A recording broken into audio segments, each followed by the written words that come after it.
things we can do for the students.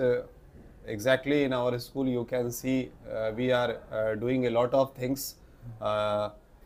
Last 2 years, we are trying to give our best, and according to my suggestion, the three things are going on in our schools. So I just hope that you must be followed, strictly followed. So first thing is that DPP. वो जो daily practice paper daily yes, work sir. Student को work करने के लिए जो Exactly. Daily practice paper Exactly. के माध्यम से एग्जैक्टली डीपीपी पे आप बहुत ज़्यादा वर्क कराइए बच्चों को, और उसकी बाकायदा कंसर्निंग हो अच्छी से।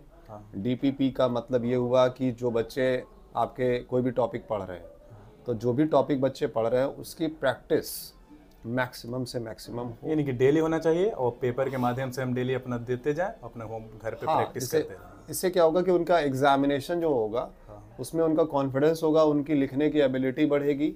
तो जो भी सब्जेक्ट हो उसके डीपीपी पे और वर्कआउट होना चाहिए, उसको और थोड़ा सा आप बेस्ट करिए।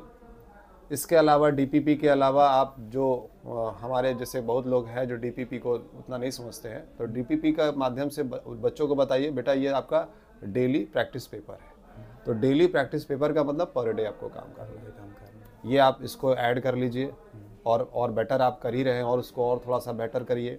इसके अलावा आप जो टेस्ट ले रहे हैं, जो हमारा वीकली टेस्ट चलता है सर, उसको और थोड़ा सा स्ट्रिक्टली करवा दीजिए। स्ट्रिक्टली के साथ वो पूरी स्ट्रिक्टली का उसको बढ़िया से एनालिसिस हो, किस बच्चे का यहाँ पर क्या परफॉर्मेंस आ रहा है। जी उससे हाँ, क्योंकि देखिए जब तक वो बच्चा एग्जाम आपका नहीं देगा, यानी वो उसको टेस्ट के माध्यम से नहीं जानेगा, तो उसको अपना जो एक बेस है, यानी जो उसने वर्क किया है, वो अपने मार्क्स को समझ नहीं पाएगा कि मुझे एनालिसिस नहीं कर पाएगा कि हम कहाँ पर थे, अब कहाँ पर जा रहे हैं। हाँ। उसका तो बेस्ट एग्जाम्पल ही टेस्ट ही है। हाँ, कोई भी संस्था यानी कोई भी विद्यालय का मेन पार्ट होता है आपका वो प्रैक्टिस हो, उसकी मतलब एग्जामिनेशन हो, टेस्ट हो बिफोर, जिससे कि उसको मतलब एक एनालिसिस हो जाए, एक्सपीरियंस हो जाए। इसके अलावा जो सबसे इम्पोर्टेंट पार्ट, जो तीसरा पार्ट आपका होता है, जो आप लोगों के साथ हम लोग का चल रहा है डीपीपी के माध्यम से या आपका डेली पेपर के माध्यम से, यानी टेस्ट सीरीज के माध्यम से, एक पार्ट आपका है जो सबसे इम्पोर्टेंट पार्ट है। आप यहाँ पर उसको अप्लाई कर ही चुके हैं, और वो आपका पार्ट जो है वो भी ऐड होना चाहिए, और वो पार्ट आपका है जो बच्चों की एक्टिविटी को लेकर है।